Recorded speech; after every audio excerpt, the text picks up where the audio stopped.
Ladies and gentlemen, welcome back to the 12 Talk podcast. My name's Josh, and this, ready, boom, the right Nailed way, it.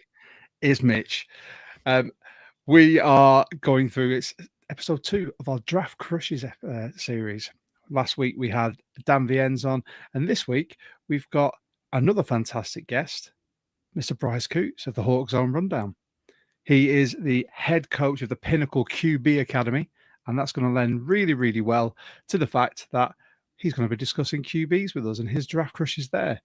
So you guys need to stay with us. If you've got any comments or any questions to ask any of us, by all means, please do pop them in the comments. We will be answering them as we go through, but we'll see you on the other side of this.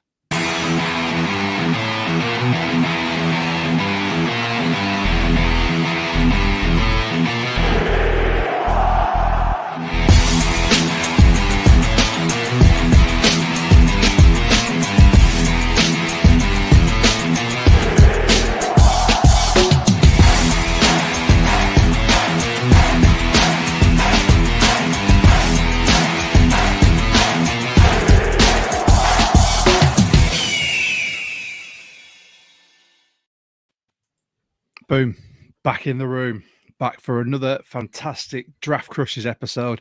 And everyone, please welcome our special guest for this pod, Mr. Bryce Coutts of the HawksZone Rundown. Bryce, welcome back, my friend. Thanks for having me, guys. No, it's an absolute pleasure. Always a pleasure. We were just having a quick chat offline just to sort of catch up. It's always nice when we get together. We get to have a nice little chat as friends, just catching up on how everyone's been. Obviously, you've been busy with everything going on at the HawksZone Rundown. Do you want to tell everyone who might not be following you guys what's happened recently for you? Yeah, so the HawksZone Rundown is now affiliated with Field Gulls. So the Seahawks website that's been around for years. Mookie Alexander kind of approached me and Ryan about bringing our podcast over there since they had lost their podcast and to be affiliated with them. So we said, sure. So that's kind of now one of our big things is all of our podcasts are getting posted up there with articles and stuff. We've become part of that community. So it's really helped the show and the channel grow. So yeah, it's also gotten us new guests and stuff that have come onto the show. We just had a show with Corbin Smith the other day, which was great, and really appreciate Corbin coming on. So yeah, it's kind of changed the landscape a little bit for us over there. A lot more podcasts coming out, but it's been a lot of fun. Good. But it's been awesome to see it all. Sort of me and Mitch, obviously, as friends of you guys, have been watching and sort of seeing it grow, and it's been absolutely amazing. And you guys with Field Gulls as well, just so cool. You've got Pulse of the Draft as well with Dan, haven't you? And that's something else that Mitch and I have been watching with great interest, because as we're doing our Draft Crushes episodes, it just fits together. I've actually been dodging the last few of those shows because it's not great content, Bryce. Don't get me wrong. It just because I really want to just watch them as we get closer to the draft back to back. So it's great content. I know what you're doing is brilliant, and smashing it. But as we get close to the draft, I need content to get me to draft night. So I'll tell you that's probably a really good thing to do right now, Mitch, if that's what your plan is, because we just started our divisional draft breakdown. So we started with the AFC West. Me and Dan will be recording one tomorrow, which will be the AFC East. So we each pick 2 teams out of it. We study each team, and then we do a draft on their needs and stuff and do a 7-round mock draft that way. So it will fill time for you as you get closer to the draft there. Yeah. Good. I can't wait. So, Mitch, how's your week been anyway, mate? We didn't even do this before Bryce came on, so let's just have a quick catch up as friends and for everyone else. It's quite lucky that you didn't, because as the podcast started, I had the YouTube link ready and queued up by accident. So I was hearing you double, and I started panicking because I couldn't find which window I had it open in. So it must have looked like I just wasn't interested at all in what you were saying. Standard practice, really, isn't it? I've been doing this a long time, and I've never cared, honestly. Oh, good. Well, yeah, but otherwise I'm good. Thanks. At least you're in. and Mike, I'm going to scream this from the rooftops. I got a new dog today, and he's amazing. His name's Yeti. I'll be putting him on my social medias because we bought one that we thought was going to be medium size, and based on the size of his paws, he's going to be a giant. And I am so happy about that because I hate handbag dogs. I like a nice big dog that when you're walking him, you actually go, yeah, this is a real dog. I could ride this one into battle. So Yeah. So as soon as this podcast finishes, I'll be going downstairs. So it's right. funny, Josh. Your dog's name is the name of my flag team. We're the Yetis. There we go. And neon green is our color of jersey with black. Oh, it's all coming together. That's it. It's all coming up roses. It's destiny. It is. But less about our personal lives and how everyone's doing. Let's talk about Seahawks stuff. Because in the last couple of weeks, a few things have gone on. Just a little bit of news. Not a lot. Yeah. Nothing really. No. I mean, there's a few free agent signings. No one of note. Sam Darnold, Cooper Kupp, D-Law, and then some others that are still filtering in. With that, as we've not really had a chance, because the last pod we did, Mitch, with Dan, we were talking about Cooper Kupp, weren't we? I think I clipped this up. I put it on our social medias just to say that as soon as the pod finished, Mitch predicted it would be announced. What happened? I did too. Yeah, it happened. Why is it? That's not even the first time that's happened as well. We've got a great guest on. We're talking about something that would be a franchise altering move. Go off air, happens. And funnily enough, Dan was on with who was he on with afterwards? Jackson Bevins. Jackson Bevins, yeah, he was on with Jackson Bevins straight after, and they got to open up their show with it, so that's great. Not good. Not bitter. I hated the idea of it. I still kind of hate it, but for me, I might dislike the idea or something, but then as soon as they become a Seahawk, they have my full backing, right? So I'm behind it now, and there's clearly a vision for how that works with Kubiak's offense. So, but he's not going to be that field stretching burner that we really need. So maybe that sharpens the focus for the draft. Maybe we go looking for a wide receiver that can run under a 4-4 that can do that for us. Which is something we'll be discussing as we go on through these pods and these series. So we've obviously got Cooper Kupp, who's come on. I'm all aboard the Cooper Kupp signing. I said on X, there's something really romantic about bringing a hometown kid who's played elsewhere back to their hometown team.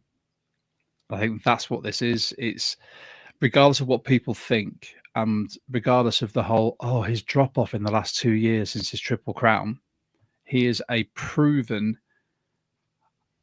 highly decorated wide receiver.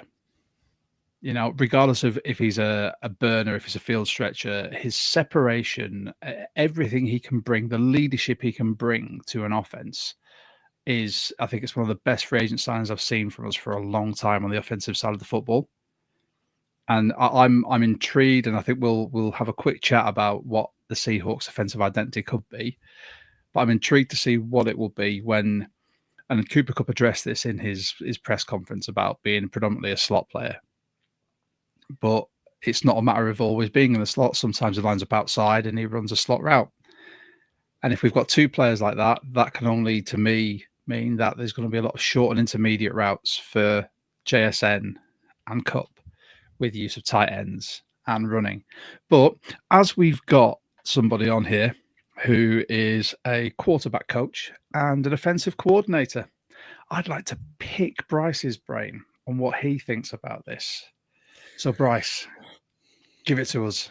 Okay, so for me with this signing, I really do like it. When you decided you were pivoting off of Geno and DK and you were going to buy into this Clint Kubiak scheme, one thing about it is target percentage. So in this offense, and you can go back, and I went back all the way to 1995, which is when Mike Shanahan and Gary Kubiak got together with Denver, which is where this system was born. And when you look at those teams that John Elway won his Super Bowls with, their back-to-back, they had two receivers and a threat in the middle and a tight end that stretched the seam. They had Shannon Sharp, you had Rod Smith, and you had Ed McCaffrey. Ed McCaffrey and Rod Smith were almost identical in what they could do. They both weren't guys that were going to take the top off, but they were guys that were going to run really good timing routes. They created good separation. But the other big thing is they were great blockers. And that's the thing when you look at this system and you look at how it's changed over the years since Kyle's taken it and since McVay's taken it. But there's a couple things that carry over. their burner receiver generally is not a high impact player throughout the entire season. His numbers aren't there. So what I'll break down some numbers for you. So when this offense was run from a 10-year period, 1995 to 2005 in Denver, targets to receivers as a whole, the max it ever got to when the receiver group got targeted in the passing game was just slightly above 55%. So half of your targets went to your receivers. The other half was split up between tight end and running back. When you then break that number down more thoroughly, between receiver 1 and 2, they generally shared 40% of the targets. Your receiver 3 and 6, like true receiver 3 and 6, were less than 15%. That is how this offense is run. So when you look at, when we're talking about skill sets, we're talking about guys we want to bring in. If you have two receivers in a JSN and Cooper Kupp that share similar skill sets, they're the guys you're going to see get the majority of the targets in that receiving room.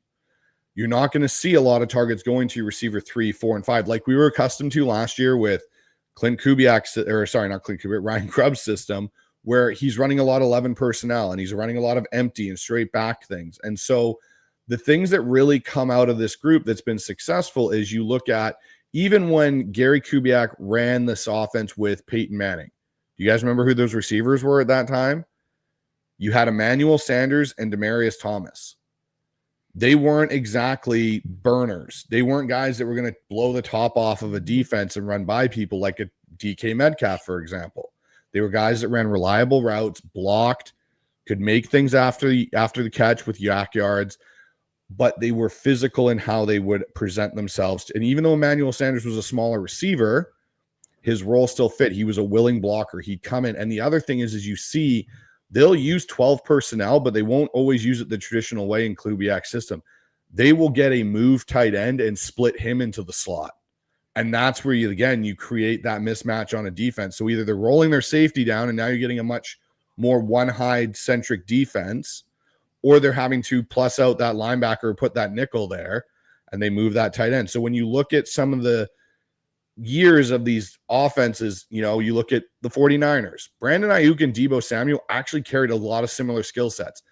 They were great after the catch. They weren't burners that were going to blow by you. They were physical. They wanted to block. They ran good routes between 20 and 10 yards. Your threat that was your big physical guy was George Kittle. You look even last year, look at Addison in Minnesota. When he came into the draft, everyone thought with Addison, he's a slot guy. That's where he's going to make all his living is in the slot. He's actually played a lot on the outside in that system in two receiver sets with Justin Jefferson. And again, he works his way. So when you look at this offense and you look at Cooper Kupp coming into it, Cooper Kupp's skill set does exactly what they need him to do. And that's where when you talk about a traditional X and a traditional Z and that, it doesn't really work that way in Kubiak's offense. You all need to be able to play every spot on the field and be comfortable in it. If you're not going to see the field. The key thing I heard from that was a move tight end. Are you telling me that we may actually see Noah Fant do something this season? If he's on the roster, I think there's a chance that there's a higher chance they'd move off of Noah Fant, even though Mike McDonald said how much he likes him. When you look at the tight ends that are built into this system, you look at, for example, what LA's done down there with Higbee and Parkinson. You have a certain set of tight ends you're looking for that both have similar complementary skill sets. And that's the key thing. If we kept Disley and then had someone like AJ Barner, that's more of a fit. So that's where if you look at this draft class, if you go and say, you keep AJ Barner because he's a perfect fit for this system, and then you pair him with like a Mason Taylor, now you've got a good set because you can run to both sides. You have two tight ends that are going to be able to help you set that edge, and you can do things with them where you see in the Kubiak system in this offense, they like to slide the pocket. And this is where I'm going to talk when we get to the O-line part at some point of how this will help our O-line. They move the pocket a lot in this system, and they run underneath back cutting routes from the tight end, from the receivers that go away from the action, and they boot out and dump it into the flat. That's where you're going to see what I mean by your move tight ends and all around tight ends. You're not looking for you're a vertical stretching vet like an Antonio Gates. You're looking for an all around guy that can block, catch the ball, sit in the zones.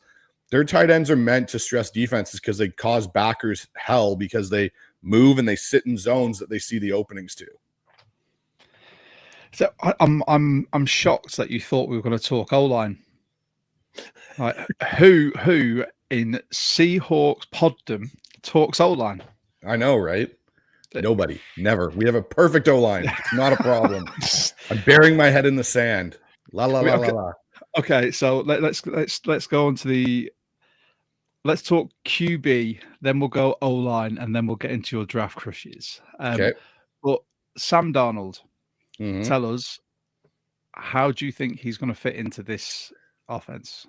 I think Sam Darnold's going to be. I think you're going to see a seamless change between Geno and him.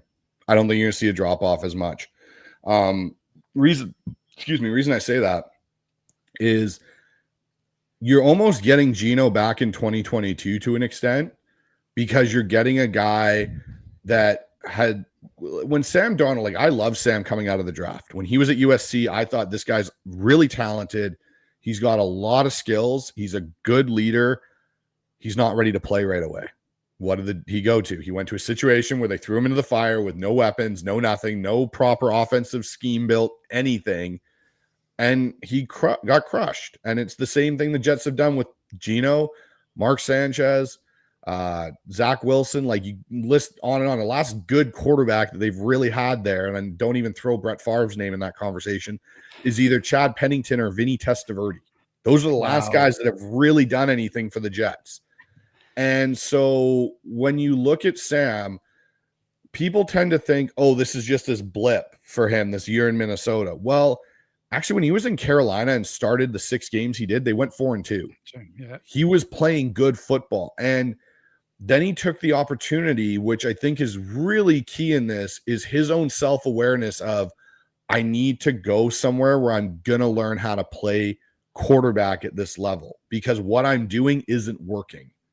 And so he went to San Francisco, got in a system that fits his skill set. Like the Kubiak system and the Mike Shanahan system is almost hand built for a quarterback of Darnold's skill set. He can move enough. He's got a big arm. He needs to get the ball out quick out of his hand. Don't make it super stressful.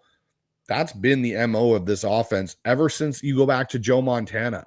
Joe Montana and Steve Young ran the same offense with Bill Walsh and Mike Holmgren and that whole unit, and even Mike Shanahan. And when Mike Shanahan took over with Steve Young's MVP season in 1994 with the 49ers, and it was the same thing. 2 receivers, rollouts, boots, get the ball out of the hand, make it easy, stay in rhythm, do the timing things. That's what makes this offense so great and why it's stood the test of time. And so when I look at Sam Darnold, I go, you've got the weapons, you've got a Cooper Kupp, you've got a JSN, you've got the running backs in the backfield. You've now got an offensive staff that all knows this system. You are not trying to teach this system to anybody. Even on the passing game side with Jake Pete staying, he knows this system. It's what he grew up in with the Rams. So everyone's on the same page. You've also seen it from a player's point of view for guys year in and year out. Terminology is the same. It's going to allow them to hit the ground running, and it fits Sam's skill set. So I don't think you're going to see a drop-off. I think you might actually see a more efficient Sam Darnold this year than he even was in Minnesota. I like it. Well, that's positive.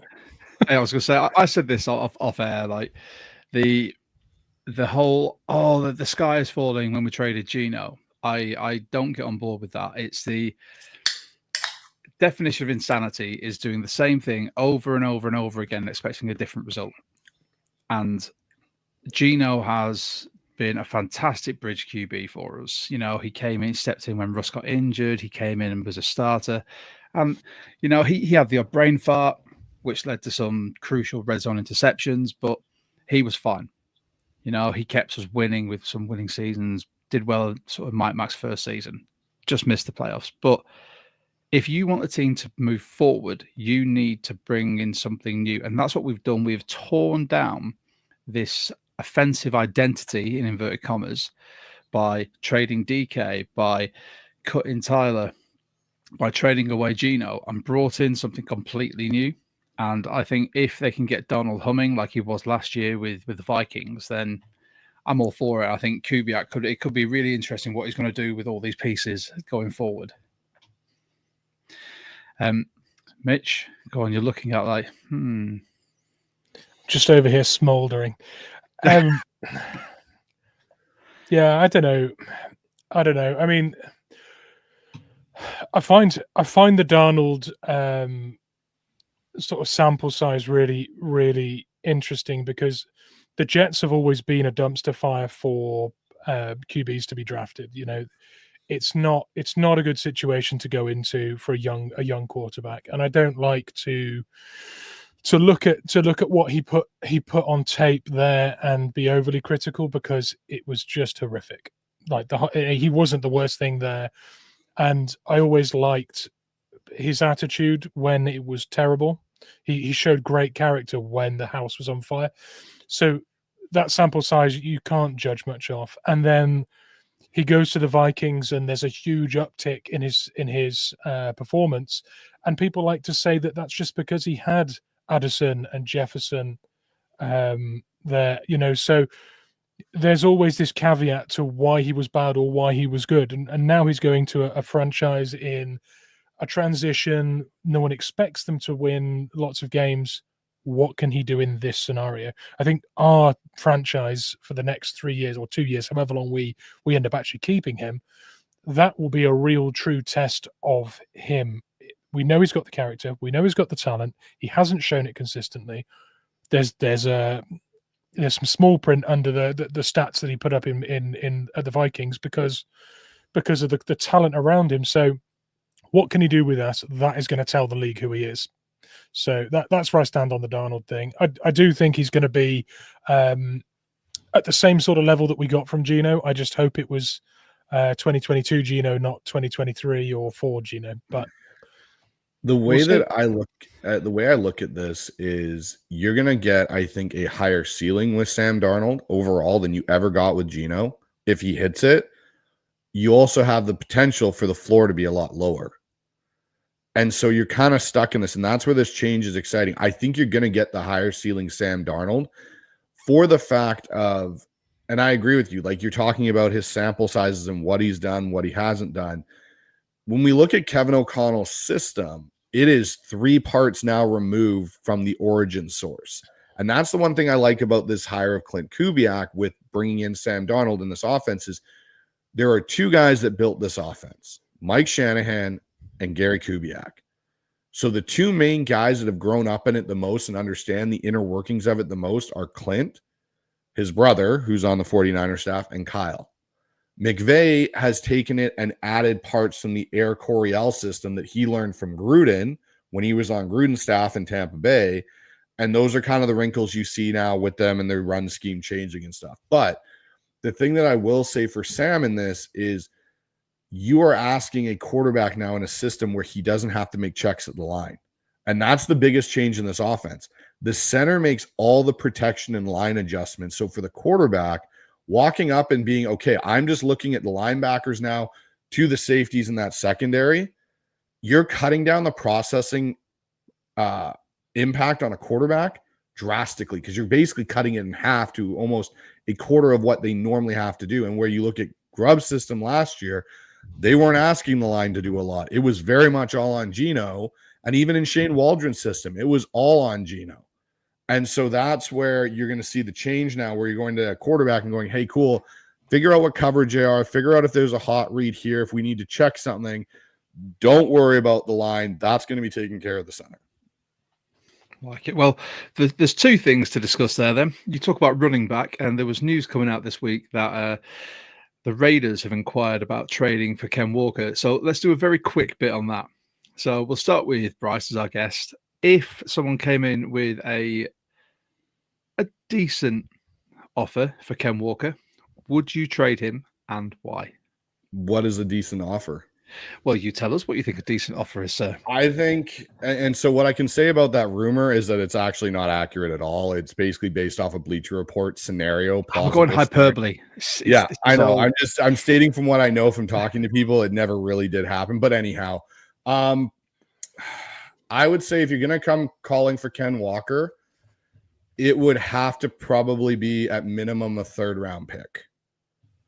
And it can't be, we're talking the last 2 picks of the 3rd round. We're talking mid-3rd or higher to start that conversation. The reason I say that is because of the system they're about to put in and run is literally a Ken Walker built system. And so you're going to see Ken Walker, I think, explode this year back to what you saw as a rookie when he was in Shane Waldron's version of this offense, and they did run a lot of zone plays. And this is built for his skill set. That was a big part, I think, in why they hired Clint Kubiak, was because of what this offensive line scheme and the run blocking scheme is built upon, really blows up Ken Walker's abilities. I think there is more of a conversation to be had if you're going to trade a running back that you trade Zach Charbonnet. Oh, that hurts me.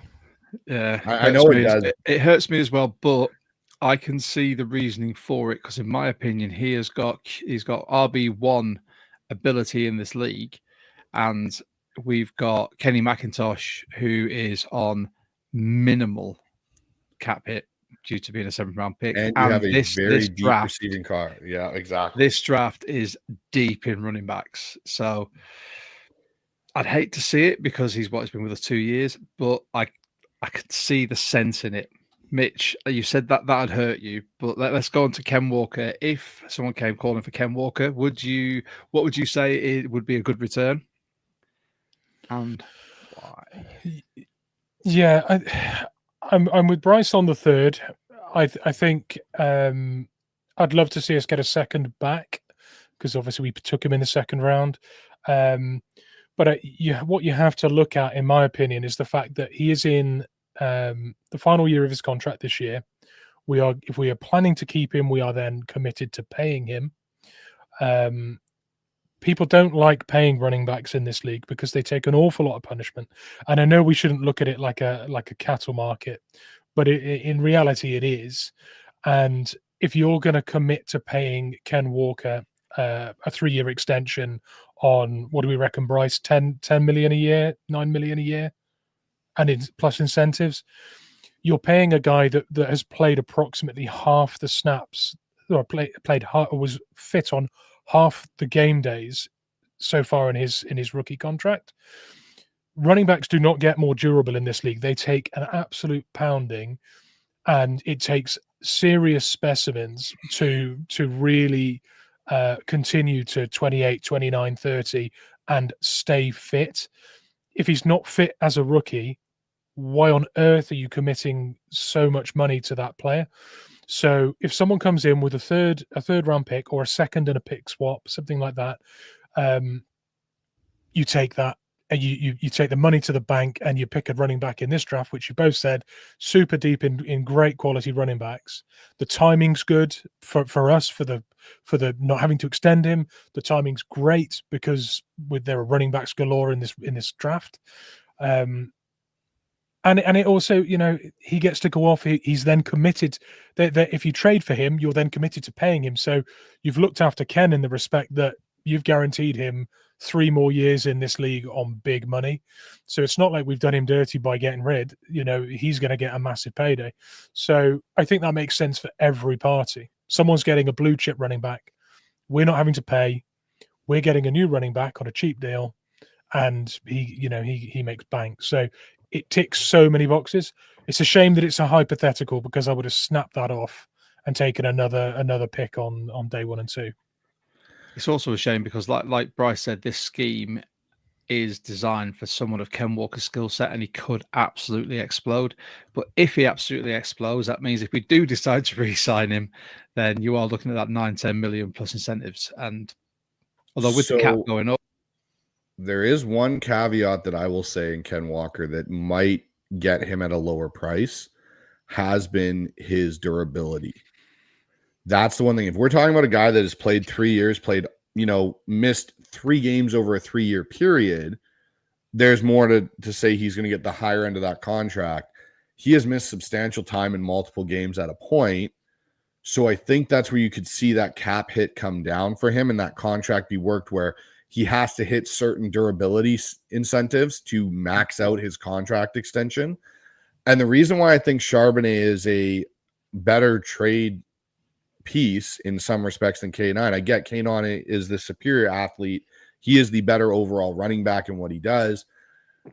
Charbonnet doesn't fit this system. He's a gap power scheme guy, which is why when they moved to that the second half of last year, you saw him explode because it's straight downhill running for him. 2, a team that trades for him will get him on this year and next year's rookie deal and then can choose to extend him. So you are basically giving them a 2-year window on top of where they think he would fit in this draft class. If Zach Charbonnet was in this draft class, he is one of the, I'd say, probably top 10 backs in this draft class. And it's not, he's probably at the higher part of that than he is at the lower. I think there is a very good chance Seattle will take a running back this year because I think there is a good chance that Charbonnet and Walker, one of them, will not be on the roster next year. Does this mean that my boy Kenny Mack's going to get more game time? Because I think this scheme will be will be a good fit for him as well. Yep, it will be. Oh yes, I love hearing that. As we like to do on this pod, we're going to get to some of the comments. We could talk O-line very briefly, but I think everyone's done that to death. Do you not think? And I think there's this.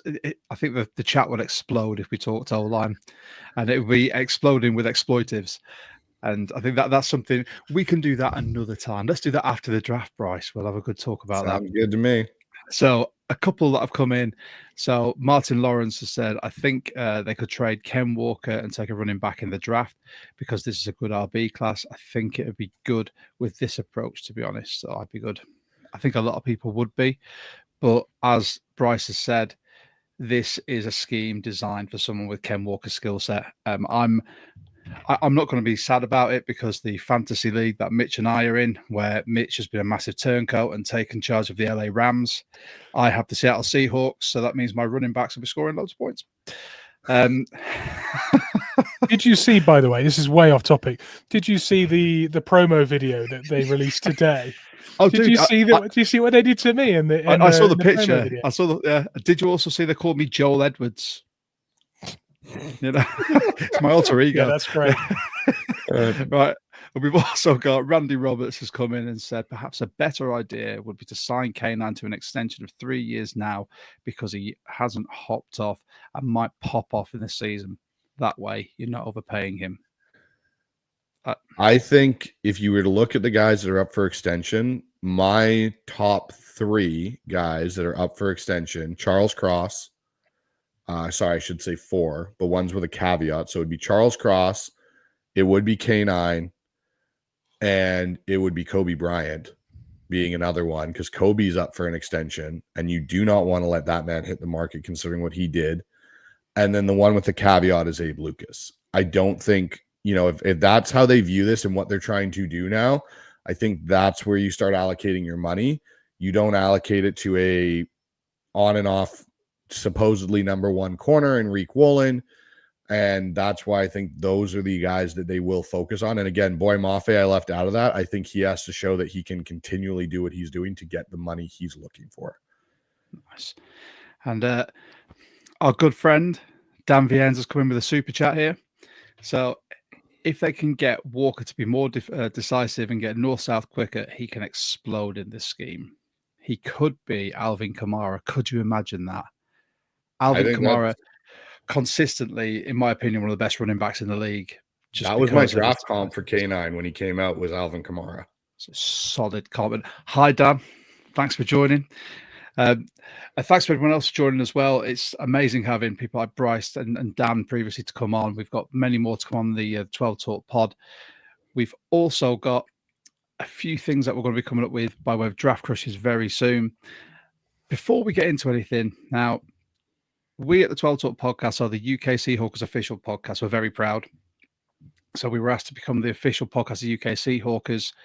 And if you want to become a UK Seahawker, anyone can from anywhere in the world. It's £12 for an individual membership, £20 for a family membership up to 4, with £5 postage for anyone outside the UK. You get some goodies, which I'll show you very shortly. Access to this 10% discount at the Pro Shop. You get eligible for game day field passes, plenty more, and you get our meetups as well, of which one is coming up in May. these are the goodies we've got this year. You get your wristband. In fact, I've got them on my desk somewhere. We've got 2 coasters. We've got a new patch. There we go. You also get your card carrier members, Mitch.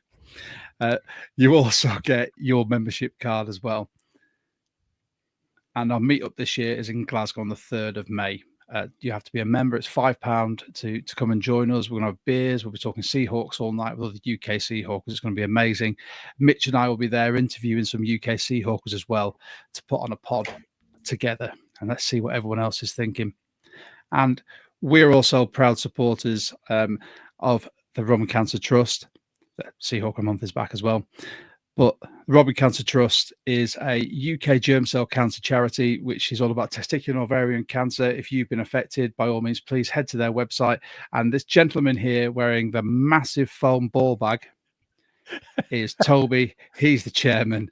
He is running 500k for charity with the aim to raise £240,000 and create some fantastic life-saving initiatives, all in favour of germ cell and testicular and ovarian cancer. So thank you very much. We like to shout them out every single week because we're so proud to actually be supporting people like that. But shall we talk draft crushes? This is why we're here. We've got to that point now. And Bryce, you are our QB guru. You are the ex-QB. You are the QB coach and offensive coordinator. So you've got some... I had to put it on. Sorry, I had to do it. Oh, I love having Dan in here. This is great. I'll talk to Toby, mate. To be honest, I've just saw a picture of him running the Colchester half marathon, and he looked extremely happy, but slightly uncomfortable at the same time.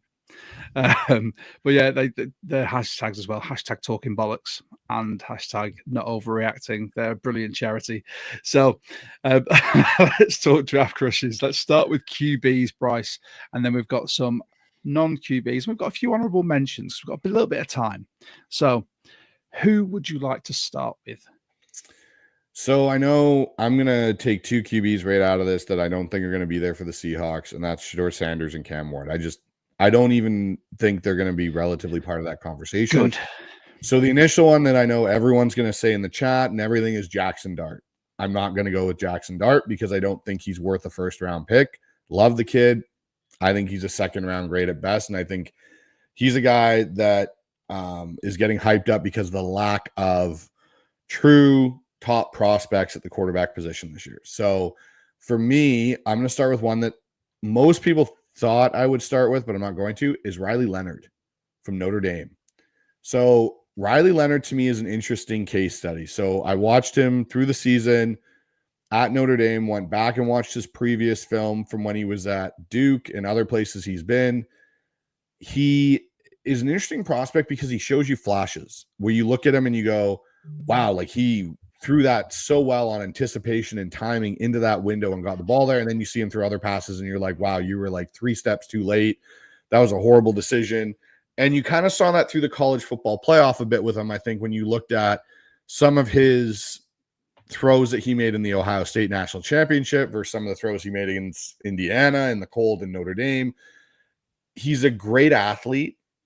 He's probably one of the better athletes in this class at the QB position. The thing I like about him, though, is when he's under pressure. So we're talking guys in his face. He has an 80% completion percentage when he's under pressure. So that means guys bearing down on him, blitz is coming, whatever. He makes the right read. He throws a good ball. The thing, though, when I look at him is you don't see a massive amount of production. So this last year at Notre Dame, he only threw for 2,700 yards, 19 touchdowns, 8 interceptions. He completed 62% of his passes for about 7 yards an attempt, but he ran for over 700 yards and 8 touchdowns. And part of his issue has been durability. He's had some injuries.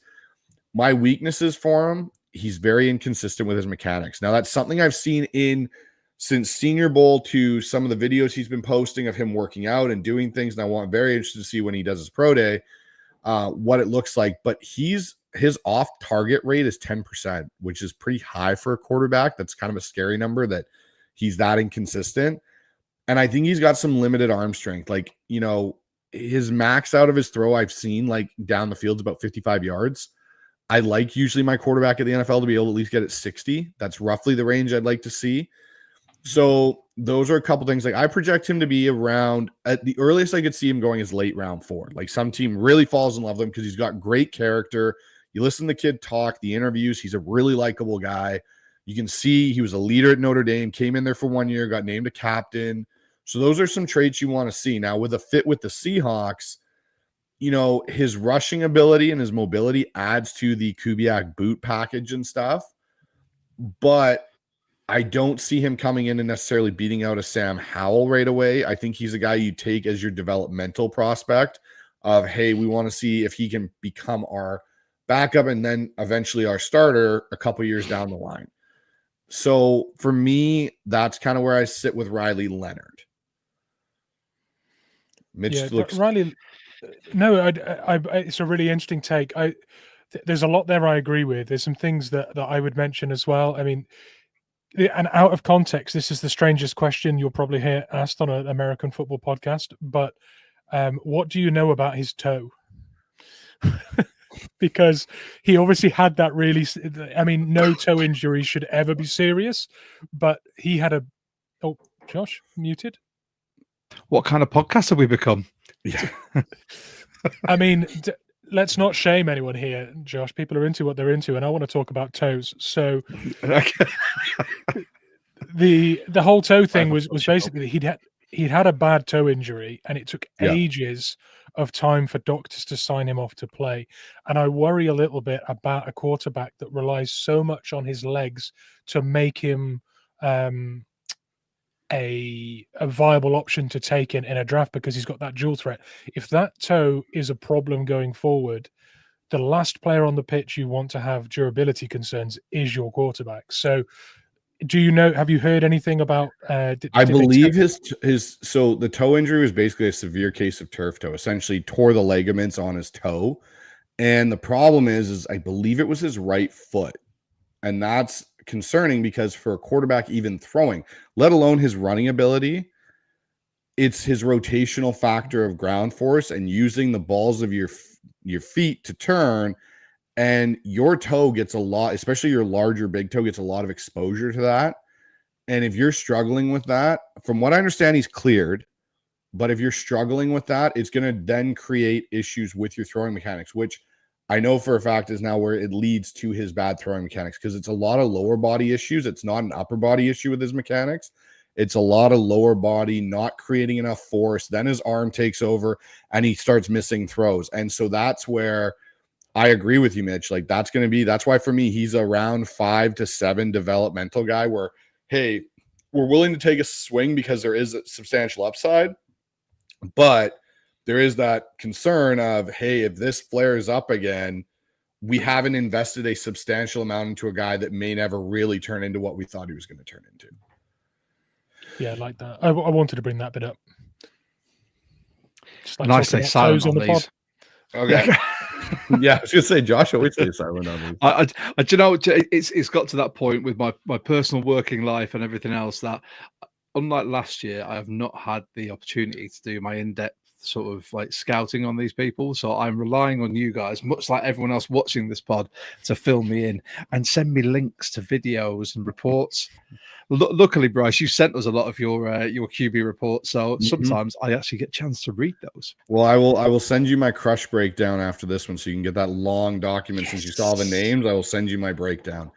So let's go to Will Howard, Mr. National Championship. Everyone kind of has fallen in love with him. I really liked what I saw out of Will Howard during his college football playoff.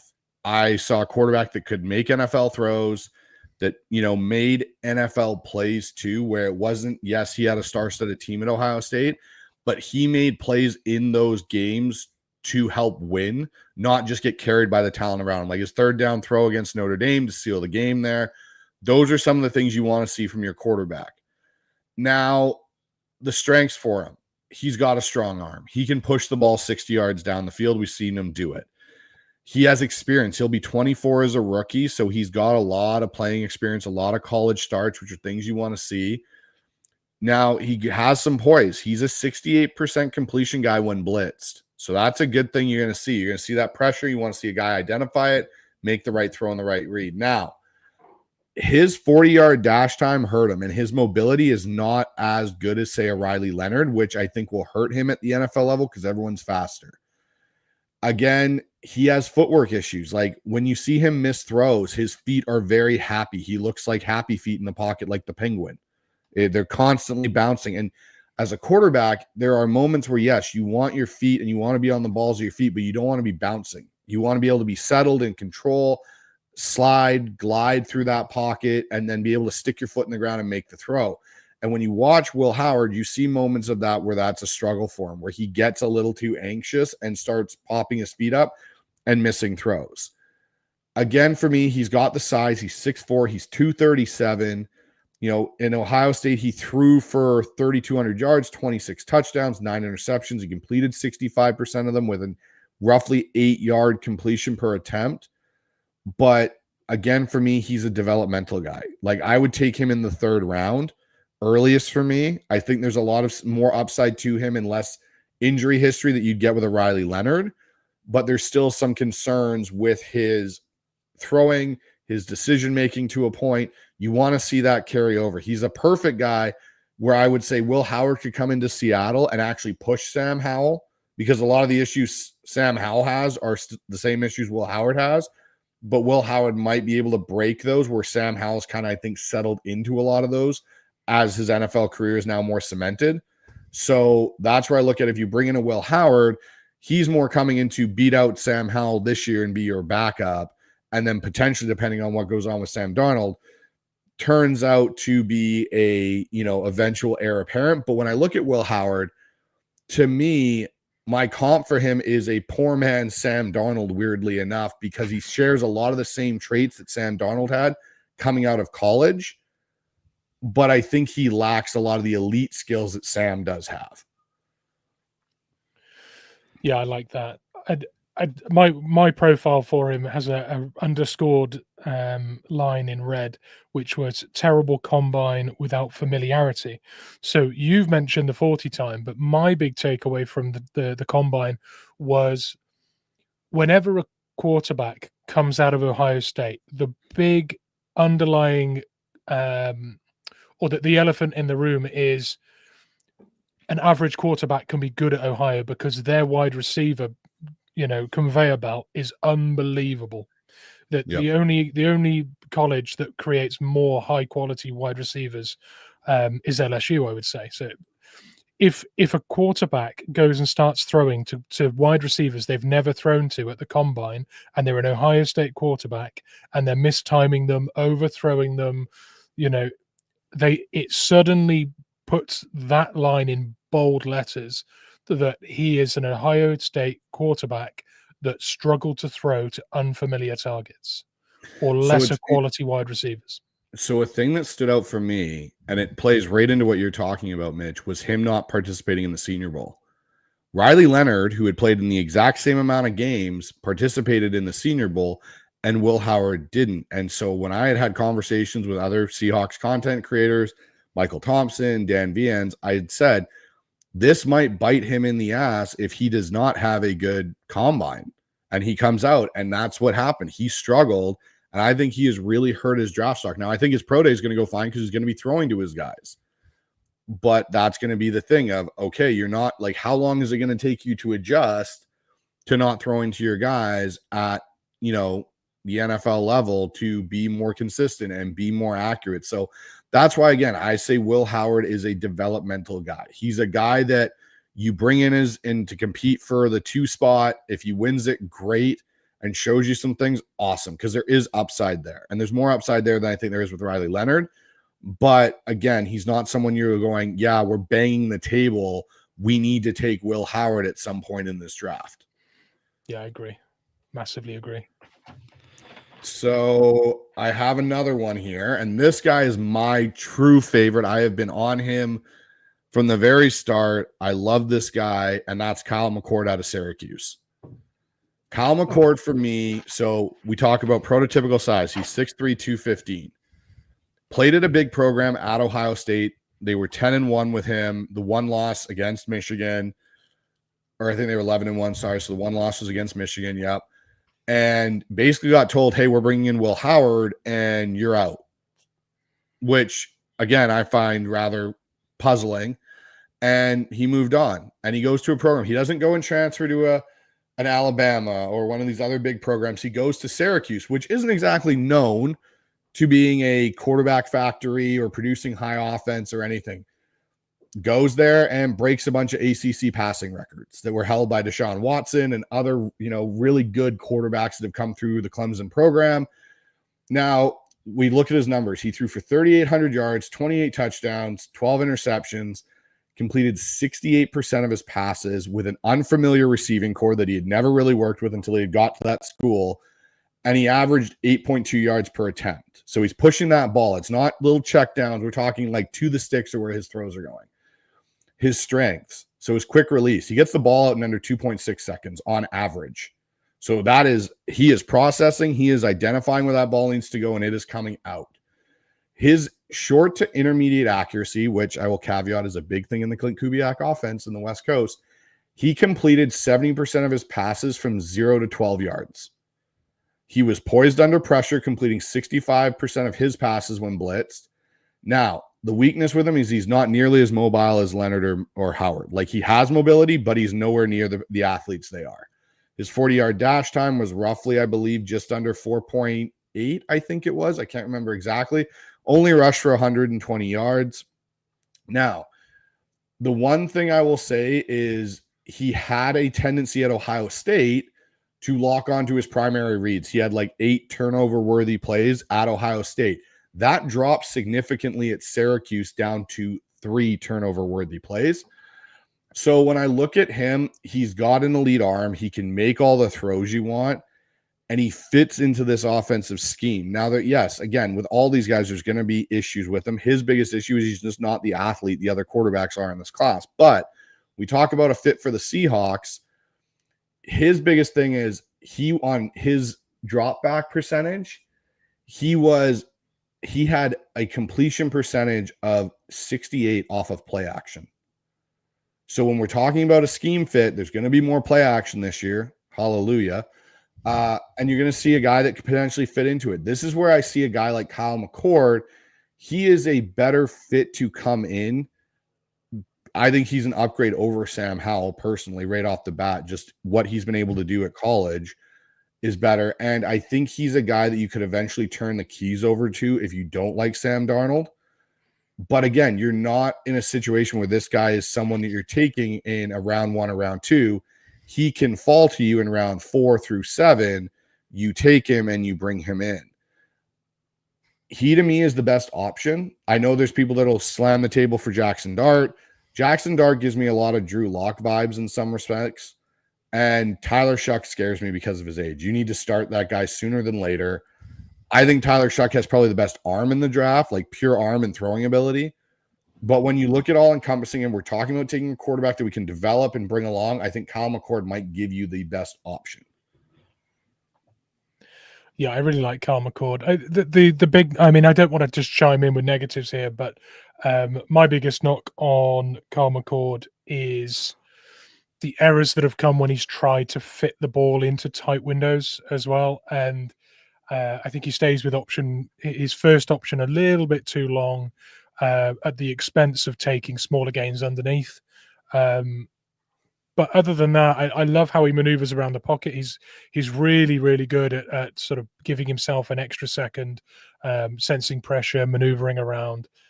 He's got superb mechanics, and he's a good decision maker generally. It's just those tight windows. He plays a bit of hero ball sometimes. But otherwise, I do think he's very solid for where you'll get him in this draft. He is a day 2 guy. We've got a lot of picks in there. And the deep ball means that everything is turned on, right, for him as an option. So not surprised to see him on this list from you. I like it. There's a couple of comments I just want to throw up here. I'm not going to throw up any up from a young lady or man named Sylvia, who has just decided to venture into the chat. Bryce, that's all your chat, by the way. That's a HawksZone Rundown. So, oh, lovely, yeah. No idea where that came from. That is a spicy comment.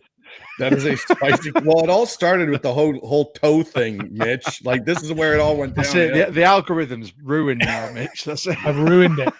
We've just got feet stuff and clearly it's going in Sylvia different in the places. chat. Yeah. Right. So first of all, Brian Myers, McCord is QB4 all day. And if anyone's watching this and sees Mitch giggling, it's purely because he is 100% watching the chat. Right. Right. So we've got Gary, a member of our Discord as well. What do you guys think about selecting Cal McCord around rounds 3 to 4 as a project? Seems interesting. Yeah, I think that's kind of where you probably are going to look for him. Now, if he comes out and has a phenomenal pro day and starts going on visits and really starts jumping up the board, the earliest I can see Kyle McCord going, like the absolute earliest, and this is if a team like a Jackson Dart and Tyler Shock, Cam Ward, Shador Sanders are off the board, late round 2, early round 3 is where I think is his max ceiling.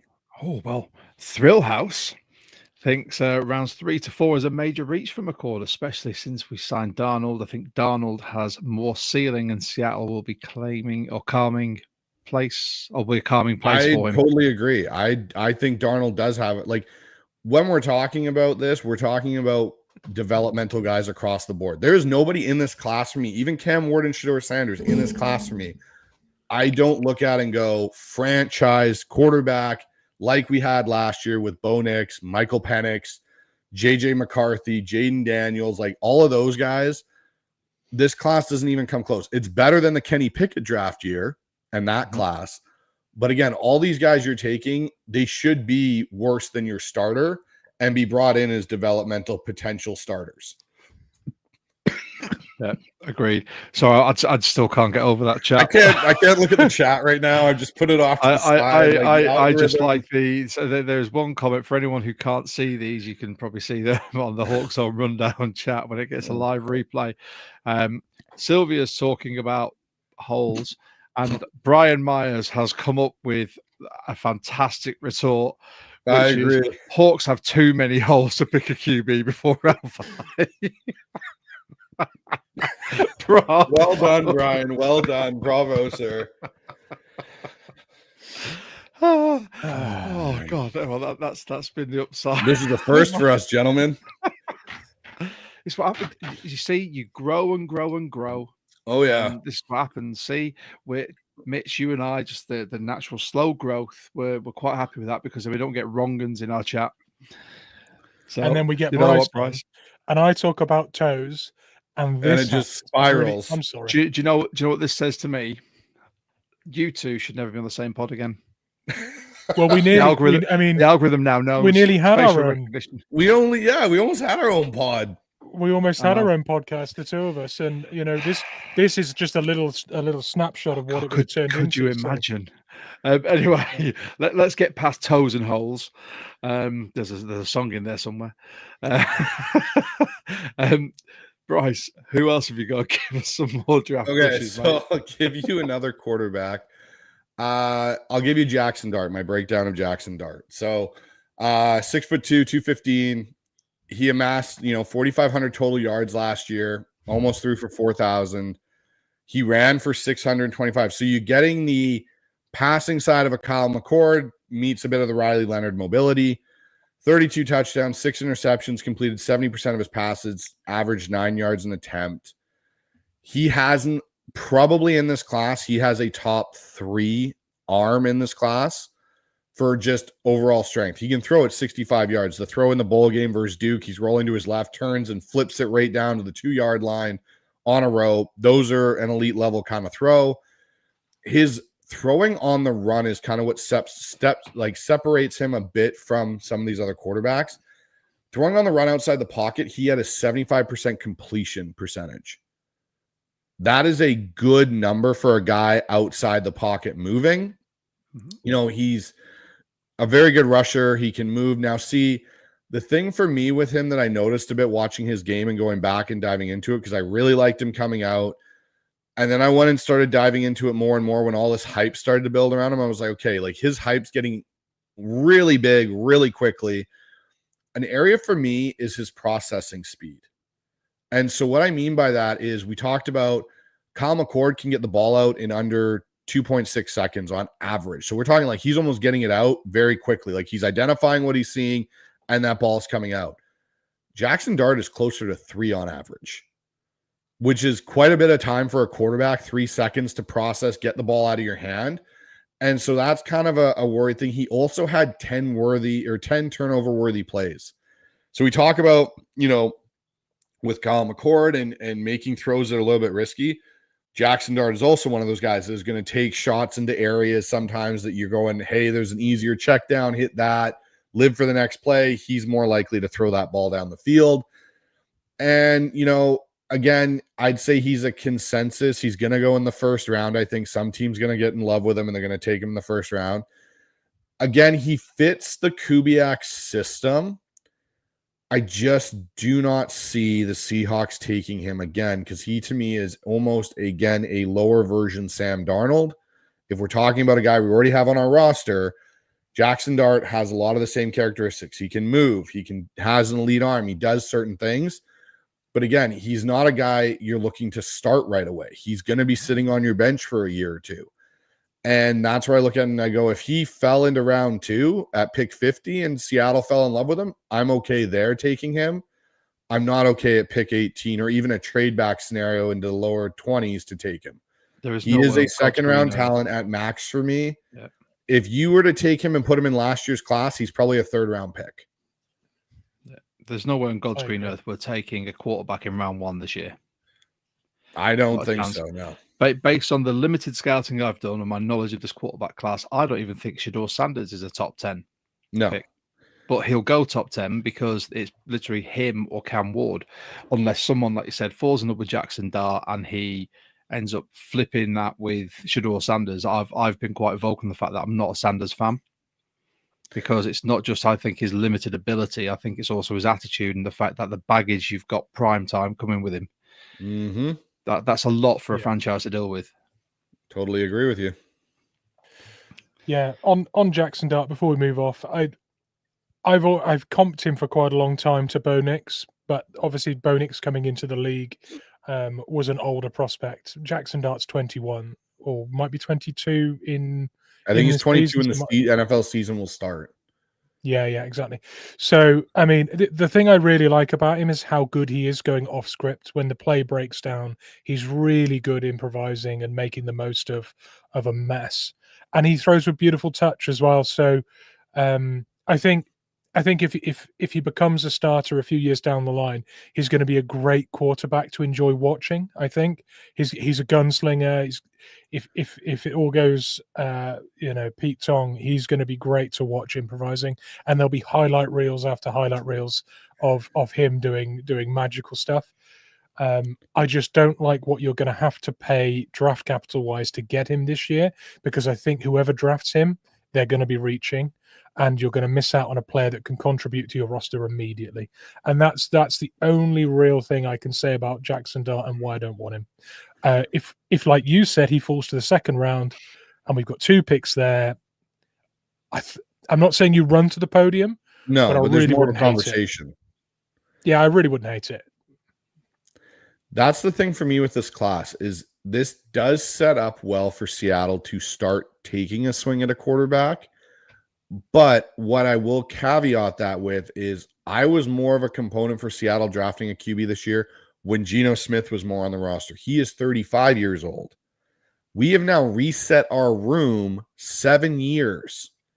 So we have a quarterback with 6 years of NFL experience that is 27. And Tyler Shuck, who to me might be the best step in and pro ready guy in this class, in my personal opinion. He is going to be 26 next, like the start of this season. So if you are taking a Tyler Shuck, you are basically banking on in a year or two him being your starting quarterback if you are taking him anywhere in round 1 or 2.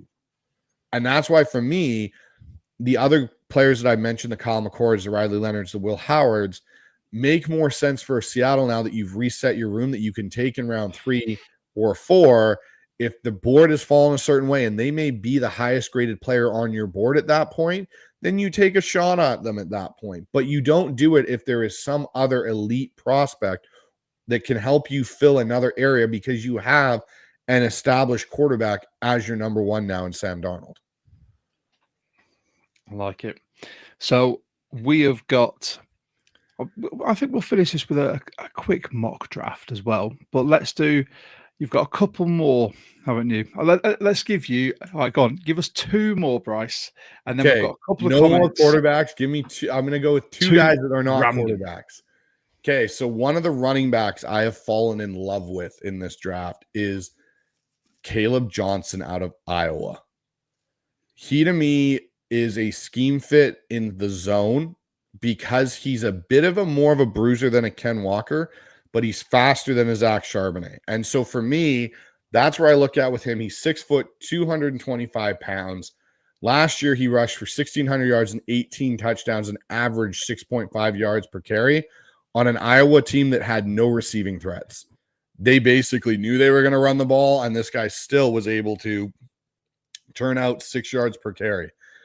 His strengths, his vision, his toughness, his run grade was an 88.4 on PFF, and he is a zone scheme fit. Like, he fits the offense we're trying to run. Now, his weakness, he's not a burner. He's not running by anybody, and they didn't use him as much out of the backfield as some other running backs get used. He only had 20 catches for 180 yards. But when I look at a guy that I want to come and fill in this scheme, you're not going to see a lot of passes to the back in this scheme. Not like, kind of what we thought we might see even last year. Those are going to go to your tight end. If they are anything, it's a dump into the flat, which is, you're not seeing running backs in this offense motioning out and taking off and running a post route. Like, that's just not happening. So Caleb Johnson's a running back for me that I would be really intrigued with if Seattle took a shot on. And then the other part for me is tight ends. So I have fallen in love with Mason Taylor out of LSU. He, to me, is my favorite tight end in this class. He's 6'5", 255. He has NFL genes, obviously, in his bloodline. He has very reliable hands, 2% drop rate. That is ridiculously good for a tight end. He get route running separation 15% of the time as a tight end, which is another really good thing to be looking for. Son of Jason Taylor, like I said. Now, his blocking needs work. He's not a super great blocker, but he's good enough to be your tight end 2 or your main receiving tight end in this offense. And again, you saw him run the gauntlet. Like, I've never seen a guy run the gauntlet at the combine that has literally stayed right on that line all the way through. I just think he comes in and he is going to be a guy that gives you more overall, I think, in the long term of his skill set than, say, a Noah Fant. And you pair him with an AJ Barner, you're going to have a 2 tight end scheme that's going to scare teams because they're going to go, we can't just sit there and let the tight ends run down the seam on us and cause problems. There you go. Those are my other 2. I like it. And here we go. Brian back in the chat has just said, no Luke Lockie slander, because that is one of Mitch's guys as well. I like him. I do. I'm a big fan. But I'll leave it there. We're going to do a mock draft, and I can't wait. So but before we get to the mock, there's a couple of comments that I've stashed away because I think they deserve sort of talking about. And these guys put these in right at the start. So first of all, we've got Kevin Dilly. Have you guys watched tape on Tyrone Bowden Jr., 6'7", 200 pounds, ran a 4.3 at his pro day? I have not, actually. You got to now, though. Those are some numbers. There you go. Yeah, now I'll have to start taking a look, see. Thank you, Kevin. And Kevin again. This isn't a QB, but wide receiver, yeah, Tyrone Bowden out of Arkansas is now on my radar. His stats aren't great, but his physicality are really good for his size. So there you go. Let's keep an eye on Tyrone Bowden. Levi, who regular viewer, thank you. So is Tyler Warren an option in this draft or wrong skill set? I think in the top 10, maybe. Yeah, if you have a top 10 pick, he might be. I look at him and I go, he's not going to be there. And if he somehow is there, there's some sort of issue that's come up medically or or something that has caused him to fall. Like I see a team like I don't see him realistically getting by the Colts or the Bengals. I think they're going to take and add that type of a piece there to their situation. So I would love him. I think Loveland's more in play for Seattle than Tyler Warren is. I think based on the Bengals cap situation, having paid 3 players something like 45% of their cap space, they're going to need some high value draft pieces. So Martin's come in with a chat here as well, saying, should we take a defensive end in this draft? And we were talking about this off air. It's a good class and we could get a good player in the later rounds. I know we have forward the ends already, but I have concerns on Nwosu and Lawrence staying fit all season. I am very much a component of taking a DN with our first pick and an edge rusher because Nwosu has injury issues. He's not getting any younger. Leonard Williams and D. Lawrence are both guys that are over 30, and we could start to see a decline, even though Williams had a phenomenal year last year. Don't get me wrong. I think that's a more pressing need. And you have 2 B-level players in Derek Hall and Mafe, one who you may have to pay this year. I don't know if you want to pay Mafe $90 million potentially to get his contract, or $80 million. So I just think taking a D end earlier, an impact edge player, makes the most sense because, again, I think they really like some of the guys we have in house on the offensive line. I think you can get some guys in the mid rounds of this draft that are going to come in and be able to actually make some impact for that Seattle O-line. I feel like I made Mitch either angry or he thinks he's got a way of trapping me in some sort of statement I made. No, I received a DM of Boats and Hose, and it goes back to what Josh, the song that Josh was Toes and Holes. earlier. See?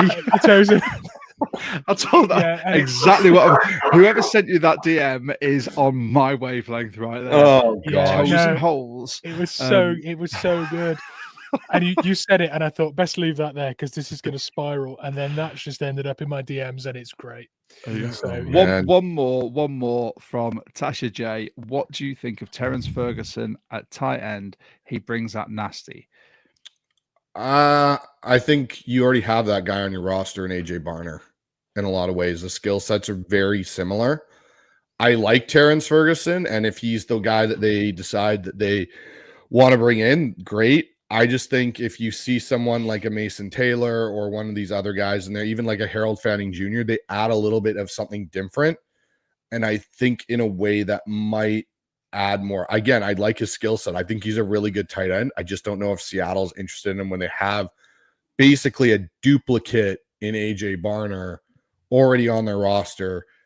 Try and find someone that has maybe something that AJ Barner isn't as good at that's going to amplify that in the offense and bring it where, like, a guy like Mason Taylor is a far better receiver right now than AJ Barner. He brings something to your offense as being that third option. I like it. Right. So shall we get to a mock? Because let's face it, it's mock draft season. We all love a mock. We are going to be using Walk the Mock, which we started using last season, and it updates regularly. If you want to use Walk the Mock, you can sign up to the full package, use code 12TALK. You'll get 20% off the sign-up fee. But before you do that, by all means, join us. Let's show you what it does. Here's Walk the Mock. So much like we did with Dan last week. God, the time's Are you going to take trades away from me? Yes, I am, because we're vanilla. It might be 2-3 o'clock in the afternoon for you, but yeah, exactly. Our viewers are going to bed. So I've got a new puppy to go and see. That's fair. That's fair. Exactly. See, this is how much I love doing this pod. That I'm staying here with you guys as opposed to getting puppy cuddles downstairs. I'm trying to convince my wife that he needs to be renamed some Seahawks related name. So no, keep him as a Yeti. Keep him as a Yeti. No, chat. That dog will be Doug Baldwin by the end of the week. Oh my God, I'd love to call him Baldwin. If anyone else got any suggestions, please. No, if you're going to change his name, Josh, you got to change him to the Boz. Oh, Bosworth. Just exactly. Oh, get him like a little Boz jersey. I've got to I try feel and like the explain that to comment my wife. section need to throw some suggestions in. We need to see that in the comments. I'm hoping they do, to be honest. Right, so let's go vanilla draft. Obviously, you've got choices at different choices, trading places, purist, the one GM to rule them all. I quite like that when I'm feeling all powerful. But vanilla draft, yes, let's go for that. Let's pick our team, the Seahawks, and enter the draft room. So, as our guest, much like Dan last week, Bryce, this falls on you. And you can tell everyone why you're picking a certain person. And here we are. And Tyler Warren somehow got there, and I don't understand how that. So let's occurred. see, just for the sake of this, let's see who's been picked. So Cam Ward at 1, Shador Sanders at 2, Abdul Carter 3, Travis Hunter. So that's actually quite accurate in my opinion for what that could be. Michael Williams at 5, Ashton Genty at 6, which is something that I can really see going. Then you got Mason Graham at 7, Will Campbell at 8, Armand Membu at 9, Will Johnson at 10, Kelvin Banks at 11, going to the 49ers, McMillan at 12, Tyler Booker going at 13, Shavon Ravel Jr. at 14, which Mitch, he's one of your favorites at the moment, isn't he? And I think Bryce. Then we've got James Pierce Jr. at 15, Walter Nolan at 16, and Nick Ebenwari going at 17. Do you know what? Heartbreaking for me on draft night if that happens. I might cry into my beer if that happens. Yeah, me I too. really would. But based on that, and this is what, even though last week we said with Dan, it doesn't look entirely realistic. I can see a lot of those shaking out. A lot of this makes sense to me. It does. A lot of this makes sense. You know, you look at even the 49ers pick there of Calvin Banks. That's basically creating your next Trent Williams in their mind. Mm-hmm. So it makes a lot of sense. Tyler Booker to the Dolphins makes a lot of sense because he fits that type of run scheme. The one in here that I think is probably the least likely, I would say, if you go down a little bit there, is probably Ravel to the Colts. Yeah. I think they might go with a different corner potentially, or even go with a interior O-line since they lost some of their guys there. So that's the only one I would have kind of some questions about. But all right, I do not believe Tyler Warren will be there. I think he might actually even be a Colts pick. So I'm not going to take Tyler Warren, even though he's there, because I don't realistically think he'll be discounted there. Now, Shamar Stewart's an interesting player for me. Can I take a look at what's there for O-tackle and interior O-line, please? Yep. And if my mouse works. Okay. So Josh Simmons, he's off my board because he's a pure tackle. He's not someone that you can move inside. Now, for me, it gets interesting because of Donovan Jackson and Gray Zabel. And at pick 18 here, I think you can still get one of these guys potentially later on in round 2. It's a bit of a jump, and this is where I usually trade back with someone, which I think could be a conversation piece for Seattle in reality. So give me edge rushers now, just because I've seen what's kind of there. This is like countdown. Can we have a vowel? Yeah, exactly. Have another vowel. So you've got Mike Green. Did I not see Shamar Stewart there? Or am I missing something? I think he's listed under defensive line. D-line, yeah. Oh, he's listed as D-line. So, okay, interesting. Okay, so for me, the question now comes down to Shamar Stewart or Kenneth Grant. Oh, interesting. I love Kenneth Grant. So do I. And I think you pair him with Byron Murphy and you have a interior destruction force there that can stop the run and create problems. Now, that leads to, again, do we come back later on and hopefully the edge class hasn't completely fallen off a cliff? Where I still think you can get like a Jordan Phillips or someone else later on that could potentially help you. You know, Ezra Raku's another guy for me that I think, you know, and JT, I'm not even going to try and pronounce that last name. He's another edge that's interesting to me as well. So let's go with Kenneth Grant here. Let's give Byron Murphy a running mate and create some interior destruction. He's locked in. Okay, so and Oh, like surely I that's figured, a pretty easy pick then. and now I can take now he is now. Do they have where Donovan Jackson? I just want to know for my own peace of mind. He's not on there. Donovan Jackson. Could have When gone straight after we picked, I'm sure. Did he go right after we picked? I thought he might. let's have a look. Yeah, Denver right there, 120. Yeah. That damn Broncos. Okay, so now it's Gray Zabel. I like Gray Zabel here at this pick because for me, the issue and the concern I have with Gray Zabel at 18 is you're taking a guy that does not have a lot of big time game experience. But now for a second round pick and he sits a year, I don't feel nearly as bad about that as I do if my pick 18 is on the bench because he can't beat out a Christian Haynes or a Lamea or one of these other guys. So let's take Gray Zabel here. I love it. And we've addressed both lines. We've got the D-line help. We've got the O-line help. And for me, Gray Zabel is the sole best fit for the scheme we're going into as well in this draft. So Agreed. Unbelievable. So let me look at corners now. Jackson Dart sat right there. Yeah, no. So This is why. So those four names right there. This corner group after that goes off a cliff. Denzel Burke is like the low part for me in this. Trey Amos, I think, would be a great fit in Seattle's scheme. And then you've got that elite athleticism from Harrison as well. There, or Heston, sorry. Yeah. So this is where, for me, this is where this conversation comes in. Is we are not going to pay Reek, I don't think, in Seattle the money he's going to want, the Lenore money or the Stingley money, which is what he's going to command. This is where you take this guy that's going to be the new running mate with a Devin Witherspoon going forward. And this is where I look at a Trey Amos. Like, I believe he's 6'1", 190. But you look at the tackle numbers.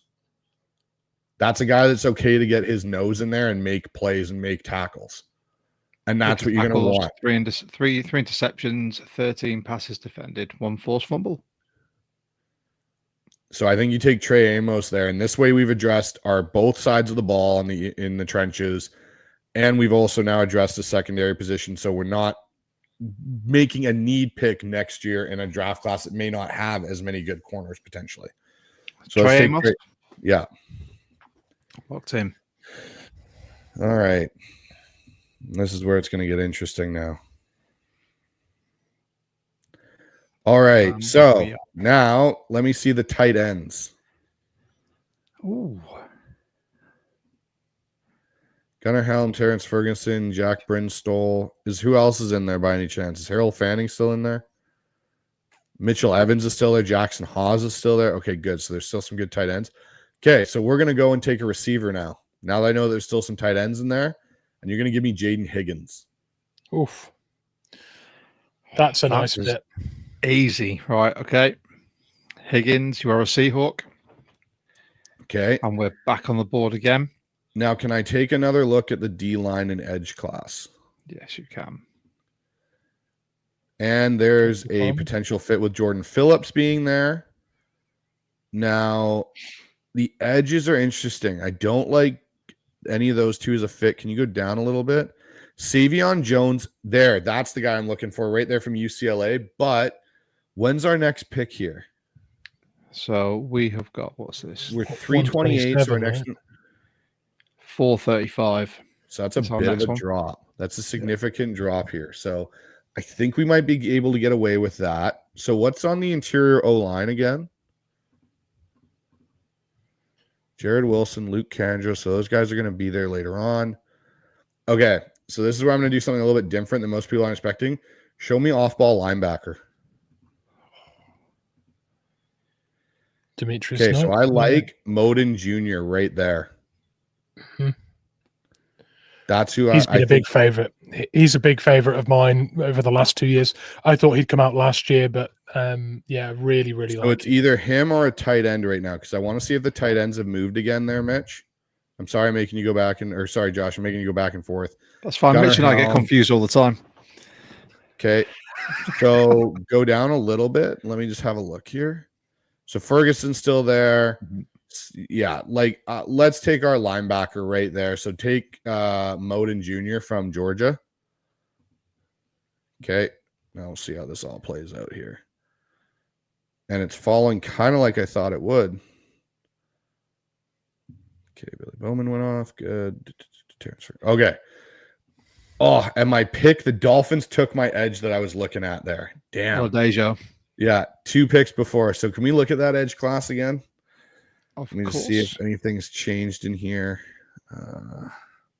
See, this is where that cliff hits, right? And that's where it dies right off. So let's take our tight end here. I think this is the sweet spot to take that tight end. So we're going to take, Gadsden's there. Out of Syracuse, Brinstall.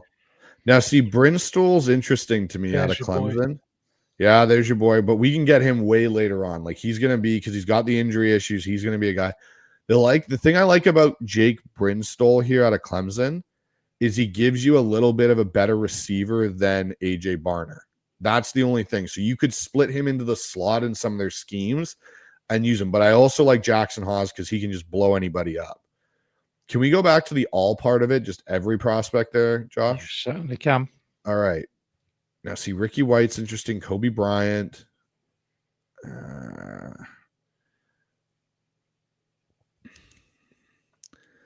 I know everyone's going to say take Pegasus right now.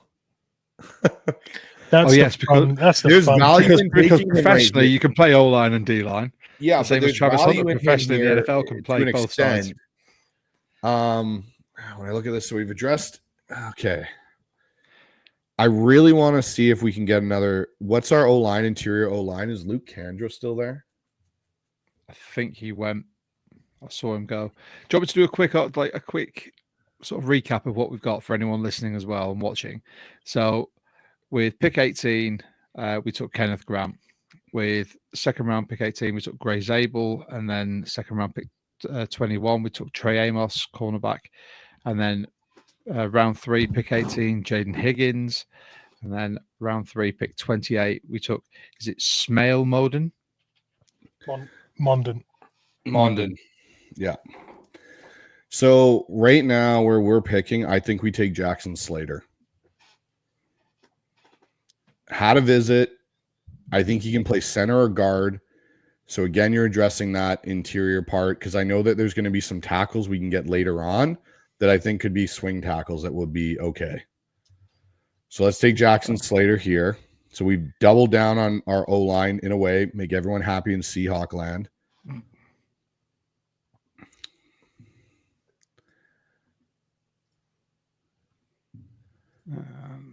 All right, so now we're up again. So go back to the all there, Mitch, and let me just have a look at the giant board. Oh, Jack Kaiser's there. I was just putting the Discord link in the chat. It's still Josh doing the MC. Oh, that's right. Sorry. So yes, it's okay. fun. So don't worry. one of you, whoever's controlling it, that's all I'll say. Me. Can we scroll down a bit, Josh, just a little bit? Let me see what's in this room. So Jack Kaiser's interesting. We already got a linebacker. Jalen Reed is interesting as a safety to me out of Penn State. So again, he's a guy that could be your third safety type. I would be interested in him. What's in the receiver room by chance? Nick Nash, Theo Wise. Keep going down. Jimmy Horn Jr. See, the receivers have really been picked over right now. Nick Nash is the only one that I'm actually really interested in. Okay, let's go back to tight end. Oh, wait, I'm gone there. I've just seen Mitch's boy. Where is he? Deontay Thornton's down there. Yeah, Thornton out of Tennessee. Yeah, he's interesting. Let's look at tight end. Let's take tight end because we didn't take one last time. So let's take Jackson Haas here. He's just a mean SOB. I loved him at the combine as well. I thought he was excellent. And I think he can develop his pass catching skill set. So, all right. So we're back on the clock again. Geez, we're back on the clock again. Okay. So we can go back to the all and look over the all point. Okay. So Kaiser's still there. Now, Joiner's in. What's the edge class look like again? Show me the edge class again there, Josh.